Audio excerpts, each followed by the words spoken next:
जटिल समस्या हो या भाग्य बाधा हो, व्यापार, नौकरी, शादी की समस्या, करियर की चिंता हो या वैवाहिक जीवन में हो सुख का अभाव, पाइए अपनी समस्त ज्योतिषीय तथा वास्तु समस्याओं का सरल, चमत्कारी, प्रभावशाली समाधान।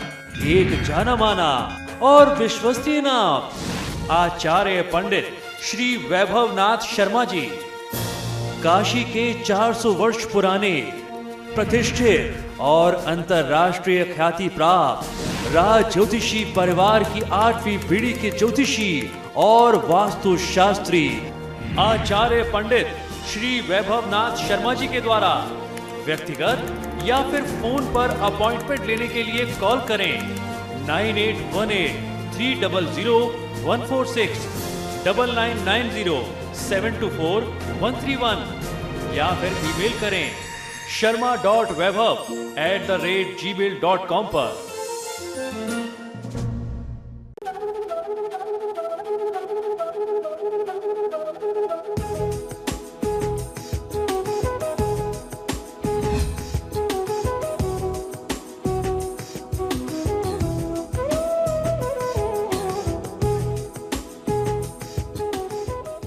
नमस्कार, स्वागत है आपका आपके सितारे में और मैं हूं आपके साथ प्राची पाराशर। आज के महाउपाय में आचार्य जी बताएंगे एक ऐसा चमत्कारी महामंत्र जिसे बोलने से जीवन के सारे दुख और संकट दूर हो जाएंगे, और साथ ही जानेंगे साप्ताहिक राशिफल। तो फिर शुरू करते हैं आपके सितारे।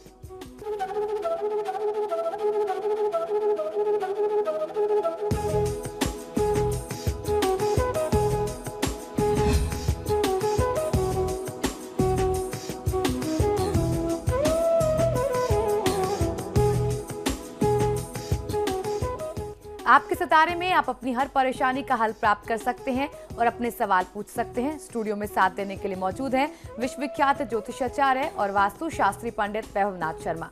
आचार्य जी, आपका हार्दिक स्वागत है। जी नमस्कार। तो यदि आपके मन में भी कोई सवाल है तो आप भी हमें कॉल कर सकते हैं। हमारे नंबर्स लगातार आपकी टीवी स्क्रीन पर फ्लैश किए जा रहे हैं। आप हमें हमारे टोल फ्री नंबर पर भी कॉल कर सकते हैं।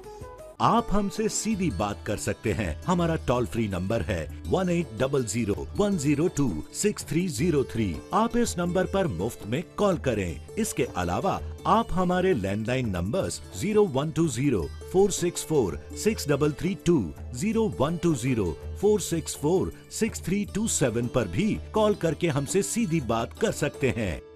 चलिए सबसे पहले आचार्य जी से जानते हैं कि इस पूरे हफ्ते कौन कौन सी मुख्य तिथियां पड़ने वाली हैं। जी बिल्कुल, इस सप्ताह की विशेष तिथियां इस प्रकार हैं। 27 जुलाई सोमवार के दिन देवशयनी एकादशी पड़ेगी। उसके बाद 29 जुलाई बुधवार को प्रदोष व्रत है तथा जया पार्वती व्रत प्रारंभ हो जाएगा। 30 जुलाई गुरुवार को कोकिला व्रत है। 31 जुलाई शुक्रवार को व्यास पूजा यानी गुरु पूर्णिमा का पर्व मनाया जाना है। और चलिए अब जान लेते हैं 12 राशियों का हाल कैसा रहने वाला है आपका आने वाला सप्ताह। और सबसे पहले बात करेंगे मेष राशि की। मेष राशि वाले जातक लोगों के लिए सप्ताह के आरंभ में कुछ अच्छा संकेत आपके लिए नहीं मिल पा रहा है, तो शुरुआती कुछ दिन आपके लिए थोड़ा सा कष्टप्रद हो सकते हैं। इस समय में आपके कार्यों में रुकावट, बाधा आने की संभावना बनती है। इसके अलावा बहुत सारे मामलों में भ्रामक स्थितियां आपके लिए बनी रहेंगी, जिसमें आप निर्णय करने में स्वयं को अक्षम महसूस करेंगे। आपकी कल्पना के विपरीत परिणाम आने की संभावना है। जहां से आपने उम्मीद लगा रखी थी कि आपको इस काम से बहुत अच्छा लाभ मिल सकता है, वहां कोई विलंब हो जाए या कोई क्षति हो जाए, ऐसी स्थिति दिखती है। इस समय में मनोरंजन और भोग विलास पर बहुत अधिक खर्च होने की संभावना भी आपके लिए बन रही है। इसलिए आपको पहले से हाथ में धन रखने की, धन संभाल करके रखने की सलाह देता हूं। सप्ताह के मध्य के बाद से आपके कार्यक्षेत्र में उच्चाधिकारियों से आपको सहयोग मिलने लगेगा। किसी कार्य की सफलता से मनोबल ऊंचा होगा।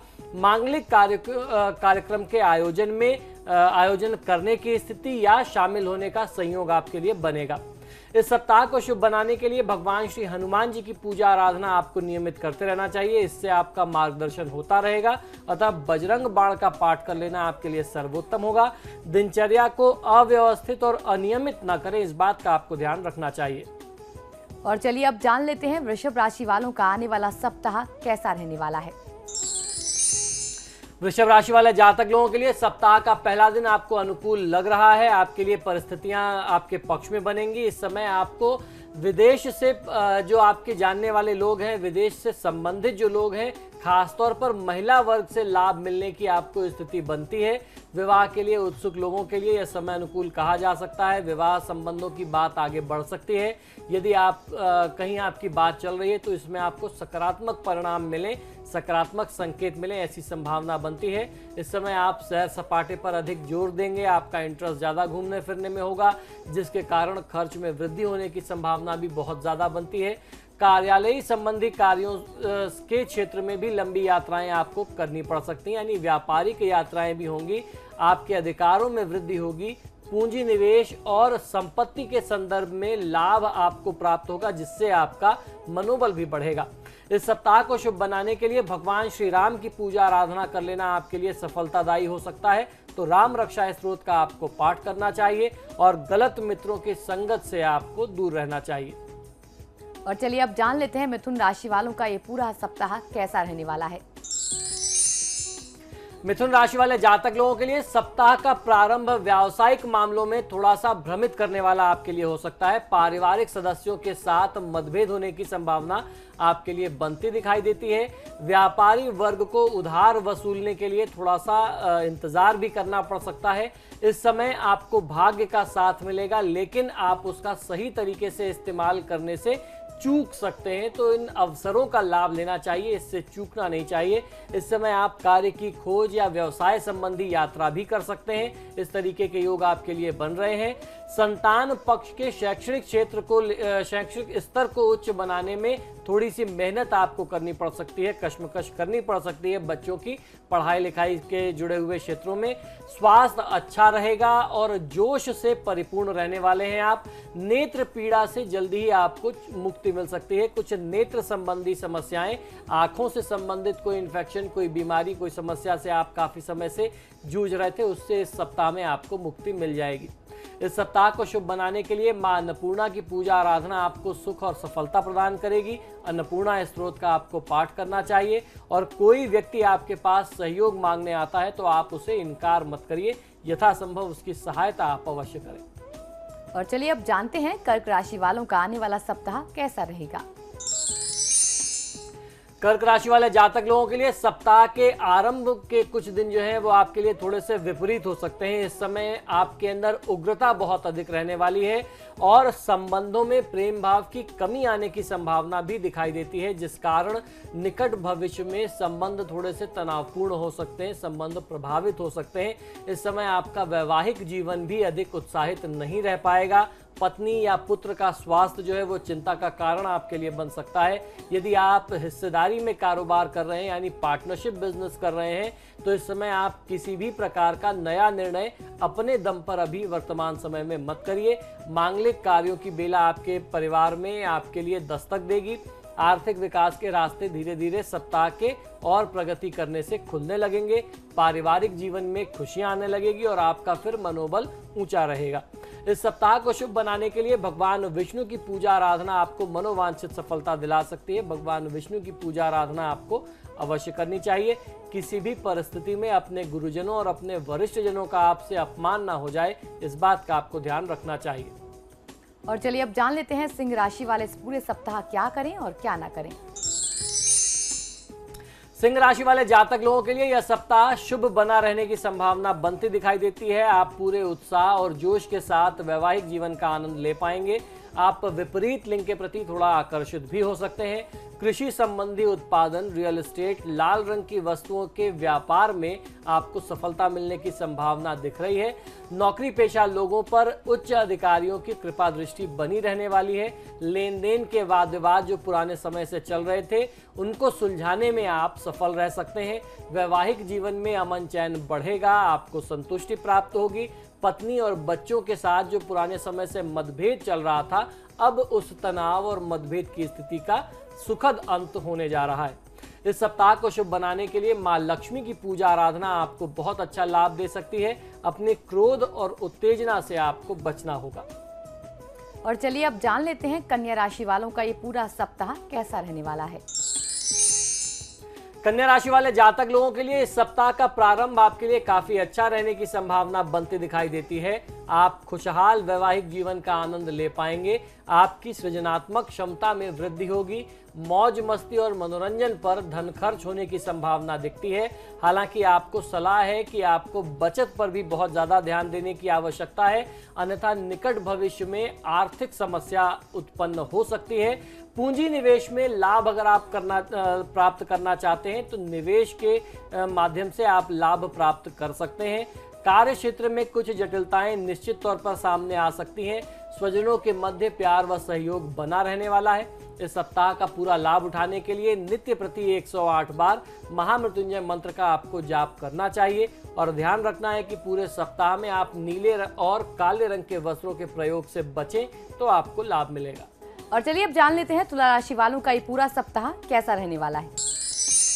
तुला राशि वाले जातक लोगों के लिए इस हफ्ते भाग्य के सहयोग से आपके कुछ कठिन कार्य संपादित हो जाएं, ऐसे बहुत अच्छे लक्षण आपके लिए बनते हैं। शिक्षा, प्रतियोगिता और परीक्षा के माध्यम से यदि रोजी रोजगार की तलाश में आप हैं तो इस दिशा में आपको सफलता मिल सकती है। इसका अर्थ यह है कि अगर आप नौकरी इंटरव्यू के लिए प्रयास कर रहे हैं तो आपको उसमें सफलता मिल जाए, ऐसे लक्षण बनते हैं। वर्तमान नौकरी एवं व्यापार में आगे बढ़ने के अच्छे अवसर इस सप्ताह में आपको प्राप्त होंगे। यदि आप ऋण प्राप्त करना चाह रहे हैं तो इस दिशा में आपको सफलता मिल सकती है। तो इस हफ्ते में आपको प्रयास करना चाहिए। लोन के लिए आप प्रस्ताव डालिए, आपको फायदा मिलेगा। इस हफ्ते में कुछ यात्राएं भी, सुदूर यात्राएं भी होंगी जो आपके लिए आपके पक्ष में लाभकारी सिद्ध होंगी। इस सप्ताह को शुभ बनाने के लिए आपको भी मां लक्ष्मी की पूजा आराधना करनी चाहिए। तो श्री सूक्त और कनकधारा स्त्रोत का पाठ आप कर सकते हैं। क्रोध और उत्तेजना से आपको बचना चाहिए। और चलिए अब जान लेते हैं वृश्चिक राशि वाले जातक इस पूरे सप्ताह क्या करें और क्या ना करें। वृश्चिक राशि वाले जातक लोगों के लिए सप्ताह के प्रारंभ में आपको पारिवारिक मुश्किलों का सामना करना पड़ सकता है। एक तरफ आमदनी में कमी आएगी तो दूसरी तरफ आपका भौतिक सुख सुविधा की तरफ ध्यान अधिक आकर्षित हो सकता है। इसके अलावा आपके स्वभाव में भी उग्रता संबंधों में तनाव उत्पन्न करने में बहुत महत्वपूर्ण भूमिका अदा कर सकती है। तो अपने स्वभाव की जो उग्रता, व्यग्रता है, जो क्रोधी स्वभाव है, उसको नियंत्रित करना बहुत आवश्यक होगा। स्वास्थ्य संबंधी समस्याएं आपको परेशान कर सकती हैं, प्रभावित कर सकती हैं। खासतौर पर आंखों से जुड़ी हुई समस्या, सिर में दर्द या छाती में दर्द जैसी समस्या, चेस्ट पेन जैसी प्रॉब्लम आपको दोबारा उभर करके परेशान कर सकती है। तो जिन लोगों को ऐसी समस्या थी उनको थोड़ा सा सावधानी बरतना चाहिए। उत्तम विचार और संस्कारों में वृद्धि होगी। इस सप्ताह कार्य व व्यावसायिक उन्नति को पंख लग सकते हैं। सेवा व व्यापार का अच्छा वातावरण आपके लिए बनेगा। इस सप्ताह को शुभ बनाने के लिए गायत्री मंत्र का 108 बार आपको नित्य प्रति जाप करना चाहिए और काले रंग के वस्त्रों के प्रयोग से आपको ध्यान दे करके बचना है। और चलिए अब जान लेते हैं धनु राशि वाले सप्ताह को शुभ बनाने के लिए क्या करें। धनु राशि वाले जातक लोगों के लिए इस हफ्ते के पहले 3 दिन थोड़े से कमजोर हो सकते हैं। आपको इस दौरान जोखिम उठाने से हानि मिल सकती है, यानी आपको रिस्क लेने से आरंभ के 3 दिनों में बचना चाहिए। इस बात का आप अवश्य ध्यान रखें। स्वास्थ्य के प्रति थोड़ी सी भी लापरवाही अगर आप करेंगे तो लंबी आपको कोई बीमारी घेर ले, कोई बड़ी समस्या से आप प्रभावित हो जाएं, ऐसे भी लक्षण बनते हैं। तो लापरवाही बरतने से बचना चाहिए। इसके अलावा जो शेष 4 दिन होंगे वह अच्छे व्यतीत होंगे। कठिनाइयों से आपको मुक्ति मिलेगी। मित्रों और शुभचिंतकों का भरपूर सहयोग और समर्थन प्राप्त होगा। प्रेम संबंधों में आत्मीयता बढ़ेगी और यात्रा आपके लिए लाभदायी सिद्ध होगी। इस सप्ताह को शुभ बनाने के लिए मां पार्वती की पूजा आराधना कर लेना आपके लिए सर्वोत्तम होगा। और जब आप भोजन करने बैठते हैं या किसी भी प्रकार से अन्न आपके समक्ष आए तो आपको ध्यान रखना है, भोजन अर्थात मां अन्नपूर्णा का अनादर आप किसी भी परिस्थिति में किसी भी तरीके से न करें। और चलिए अब जान लेते हैं मकर राशि वाले जातकों के सितारे इस पूरे सप्ताह को शुभ बनाने के लिए क्या करें और क्या न करें। मकर राशि वाले जातक लोगों के लिए सप्ताह के प्रारंभ में आप में साहसिक प्रवृत्ति रहेगी, लेकिन आपको दुस्साहस न करने की सलाह भी साथ साथ देता हूं। यदि संभव हो जाए तो निवेश करते समय आपको विशेष सावधानी बरतनी चाहिए, अन्यथा आपको मुश्किलों का सामना भी करना पड़ सकता है। आपकी वाणी में उग्रता रहने की संभावना भी बनती है, इसलिए वाणी और व्यवहार के समय में जब आप किसी से बात कर रहे हो, खासतौर पर जब कोई बड़ी बिजनेस डील कर रहे हो, तो उस समय में अपने व्यवहार को नियंत्रित रखना, करना, बहुत सावधानी से व्यवहार करना आपके लिए बहुत आवश्यक होगा। कार्य और व्यापार में भाग्योदय की संभावना आपके लिए बनती है। लाभप्रदता को बढ़ाने के उपायों पर तेजी से आपको विचार करना पड़ेगा। माता पिता व अपनों का स्नेह आपको प्राप्त होगा। इस सप्ताह को शुभ बनाने के लिए भगवान गणेश की पूजा आराधना कर लेना, यानी गणपति पूजन करना आपको बहुत अच्छा लाभ दे सकता है। किसी गरीब व्यक्ति का या उसकी परिस्थिति का आप अनादर ना करें। और चलिए अब जान लेते हैं कुंभ राशि वाले इस पूरे सप्ताह को शुभ बनाने के लिए क्या करें और क्या ना करें। कुंभ राशि वाले जातक लोगों के लिए सप्ताह के पहले 5 दिन आपके लिए बहुत अच्छे बनते दिखाई देते हैं। अपनी योजना के अनुरूप उन कार्यों को आप अमली जामा पहना पाएंगे जो मूलतः अभी तक आपको बहुत कठिन लग रहे थे या जिनकी प्रकृति ही बहुत कठिन है। विरोधियों के षड्यंत्र आपके खिलाफ असफल रहने वाले हैं। यदि किसी मुकदमे का फैसला आना है, कोई कोर्ट कचहरी का वाद विवाद चल रहा है, तो इस दौरान वो भी आपके पक्ष में आए, ऐसी स्थिति आपके लिए बनती है। सप्ताह के जो अंतिम 2 दिन होंगे, सप्ताहांत जिसे कहा जा सकता है, वो थोड़े से कमजोर हो सकते हैं। इन दौरान आपको जोखिम उठाने से नुकसान हो सकता है, हानि हो सकती है। धैर्य और संयम से इस 2 दिनों में आपको काम लेना चाहिए। इस सप्ताह को शुभ बनाने के लिए महादेव शिव की पूजा आराधना आपको अवश्य करनी चाहिए। शिव चालीसा का पाठ पूजन कर लेना आपके लिए लाभकारी होगा और किसी भी प्रकार के तनाव लेने से आपको बचना है।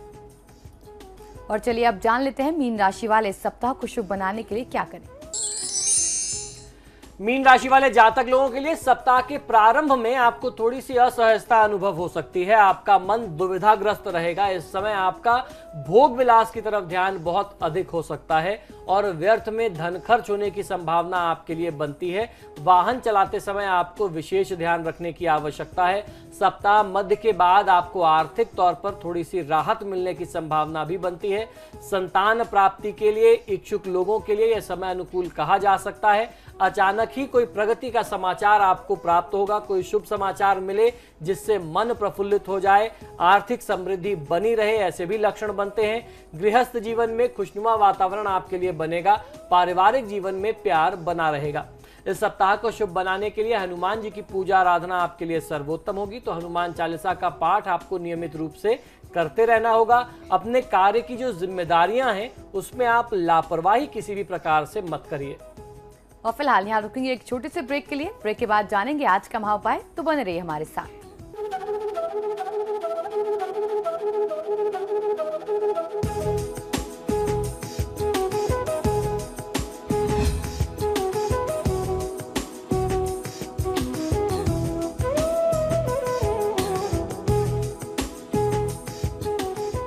ब्रेक के बाद आपका स्वागत है और चलिए अब जान लेते हैं आज का महाउपाय। जी बिल्कुल, आज का महाउपाय बहुत ही विशेष है। आज मैं आपको कुछ ऐसे भगवान शिव के चमत्कारी मंत्र बताने जा रहा हूं जिन मंत्रों का प्रयोग अगर आप प्रातःकाल यानी सुबह सुबह करते हैं तो किसी भी व्यक्ति का बाल भी बाका नहीं हो सकता। इस मंत्र का जाप आपको सुबह ध्यान करके, इस मंत्र का प्रयोग करके घर से निकलना चाहिए। ये बात मैं आपको बताऊंगा और आज हम लोग ये भी जानेंगे कि किन किन बातों का ध्यान रख करके आपको ओम नमः शिवाय मंत्र का जाप करना चाहिए। ये जानकारी इसलिए भी आवश्यक है क्योंकि अब सावन का महीना आने जा रहा है और महादेव शिव की साधना लोग इस दौरान करते हैं, तो आपको महादेव के मंत्रों के बारे में जानकारी होनी चाहिए कि आप उससे ज्यादा से ज्यादा लाभ कैसे प्राप्त कर सकते हैं। सांसारिक जीवन में किसी भी रूप में आया दुख या संकट का समय मुश्किल दौर होता है। धर्म के दृष्टिकोण से यदि देखा जाए तो ऐसी स्थितियों से बाहर निकलने के लिए सूत्र खोजें तो हिंदू धर्म ग्रंथ भी यही कहते हैं कि अच्छाई का संग मिलते ही बुराई और बुरे दिनों का अंत तत्काल हो जाता है। इसी भावना से बुरे वक्त, बुरे हालात या बदहाली से बचने के लिए भगवान शिव की उपासना भी बहुत ज्यादा असरदार और बहुत प्रभावशाली मानी गई है। शिव भक्ति का मूल भाव ही शुभ और अच्छाई को अपनाना है। ऐसे ही भावों से शिव पुराण में आए एक मंत्र का ध्यान मात्र ही हमारी सारी संसारी जीवों की जो भी समस्याएं हैं उसे दूर कर देता है और बड़ा ही संकटमोचक और मंगलकारी मंत्र यह माना जाता है। शिव पुराण के अनुसार दानवी शक्तियों पर विजय और जगत कल्याण के भाव से देवताओं ने इस मंत्र से ही भगवान शिव की प्रसन्नता और कृपा को प्राप्त किया था। हर शिव भक्ति की विशेष घड़ियों के अलावा नित्य प्रति यानी हर सुबह इस आसान और अचूक से मंत्र का स्मरण कर लेना, इस मंत्र के माध्यम से महादेव का स्मरण कर लेना आपके दुखों को बहुत कम समय में, क्षणों में दूर कर सकता है और आपके जीवन में आ रही जो दुखता और दरिद्रता की स्थिति है उससे भी आपको यह मुक्ति दिलाता है। आपको करना यह है कि सुबह या शाम स्नान के बाद यथासंभव सफेद वस्त्र आपको धारण कर लेना चाहिए। शिवालय में गाय के दूध मिले हुए पवित्र जल में अक्षत, तिल और सफेद चंदन मिला करके जो मंत्र मैं आपको बताने जा रहा हूं, इस मंत्र से शिवलिंग पर आपको जलधारा अर्पित करनी है। जलधारा अर्पित कर लेने के बाद, शिवाभिषेक कर लेने के बाद चंदन, बिल्वपत्र, पुष्प, जनेऊ, दूध और मावे यानी खोए की बनी हुई मिठाइयों का भोग लगा करके भगवान शिव की धूप, दीप और कर्पूर से आप आरती कर लें और कष्टों से छुटकारे या संकट मुक्त जीवन की आप प्रार्थना और कामना करें तो आपको बहुत अच्छा लाभ मिलेगा। यह चमत्कारी मंत्र है ओम नमः शिवाय, शुभम शुभम कुरु कुरु शिवाय नमः ओम। मंत्र पुनः एक बार सुन लीजिए कि आपको इसका किस प्रकार से जाप करना है, किस प्रकार से आप इसे प्रयोग में ले सकते हैं। ओम नमः शिवाय, शुभम शुभम कुरु कुरु शिवाय नमः ओम। इस मंत्र का आपको जाप करना है। आप उनसे प्रार्थना कर रहे हैं कि हे महादेव आप मेरा शुभ और कल्याण करें, तो इस प्रकार की आपको भावना और प्रार्थना करनी है। शिवलिंग पर जल चढ़ाए गए जल को चरणामृत रूप में ग्रहण करें और थोड़ा सा जल ला करके घर के हर कोने में उसका मार्जन करना चाहिए यानी छिड़काव करना चाहिए।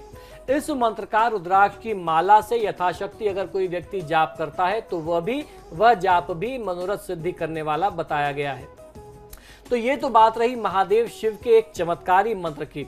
दूसरा बहुत ही प्रभावशाली जिसे पंचाक्षरी मंत्र कहते हैं। आइए जानते हैं कि किन बातों का ध्यान रख करके आपको शिव पंचाक्षरी मंत्र अर्थात ओम नमः शिवाय या नमः शिवाय का जाप करना चाहिए।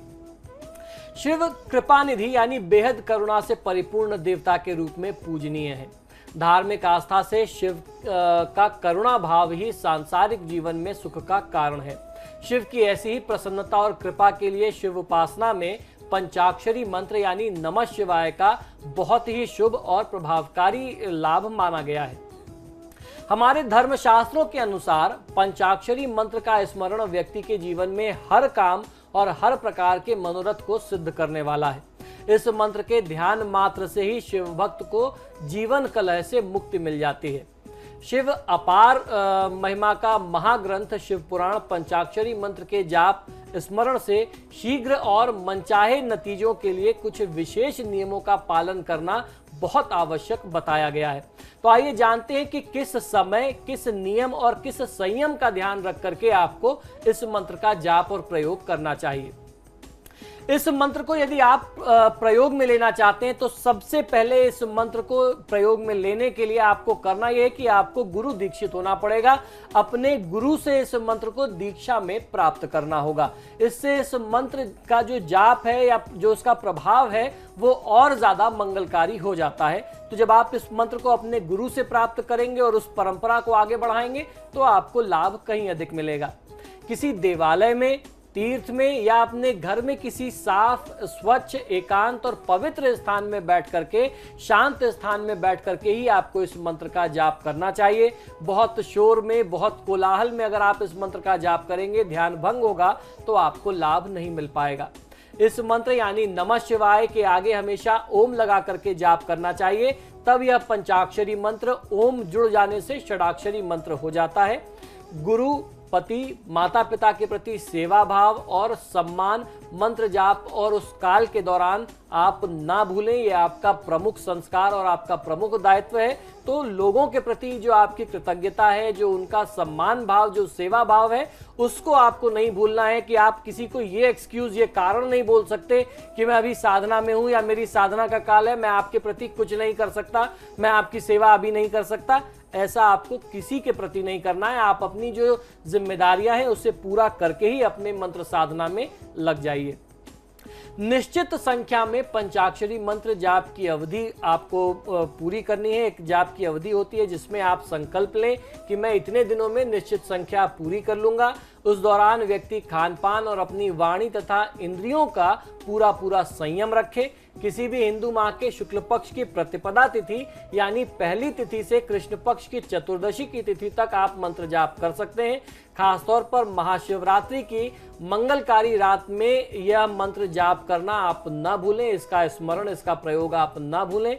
हिंदू पंचांग की अष्टमी तिथि, प्रदोष, शिवरात्रि, सावन का महीना, माघ का महीना, भाद्रपद का महीना, ये सारे महीने जो हैं मंत्र जाप की दृष्टि से बहुत ही शुभ और जल्दी ही आपकी इच्छा को पूरी करने वाले, आपके मनोरथ को सिद्ध करने वाले माने गए हैं। अगर आप इस दौरान इन मंत्रों का प्रयोग करते हैं तो आपको सफलता अवश्य मिलेगी। तो ये था आज का महाउपाय। बहुत बहुत शुक्रिया आचार्य जी। ओम नमः शिवाय। फिलहाल आपके सितारे में इतना ही। देखते रहिए समाचार प्लस।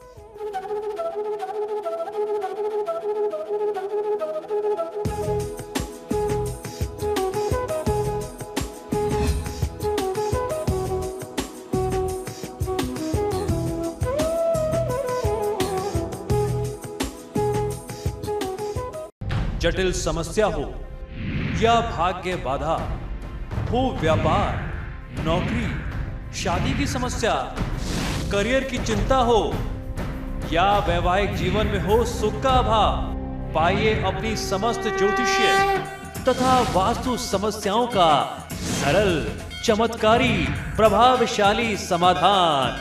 एक जाना माना और विश्वसनीय नाम, आचार्य पंडित श्री वैभवनाथ शर्मा जी।